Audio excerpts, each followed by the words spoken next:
SSC পরীক্ষার বীজগণিত অংশ থেকে যদি দ্বিতীয় অধ্যায় থেকে প্রশ্ন আসে, তাহলে আজকে আমি তোমাকে মাত্র দুইটা সৃজনশীল দিব। এই সৃজনশীল দুইটা থেকে ইনশাল্লাহ তোমার কমন পড়ে যাবে।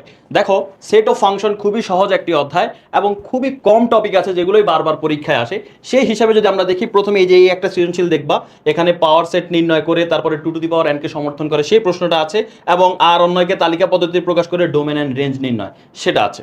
তো এটা হচ্ছে একটু ভালো করে দেখে যাবা, কারণ ম্যাক্সিমাম বোর্ডে দ্বিতীয় অধ্যায় থেকে প্রশ্ন আসলে এই সৃজনশীল থেকেই দেখবা তুমি কমন পেয়ে গিয়েছো। তাছাড়াও রিস্ক ফ্রি থাকতে আমরা অবশ্যই এই সৃজনশীল করব। এরকম ফাংশন ম্যাথ দিয়ে দেয় বা বাম পক্ষ সমান ডান পক্ষ মিলাতে হবে, সেই প্রশ্নগুলো পরীক্ষায় চলে আসে। সো এটাও ভালো করে প্র্যাকটিস করবা। এবং ক নাম্বারের জন্য বা শর্ট প্রশ্নের জন্য তোমাদেরকে সাজেশন দিচ্ছি।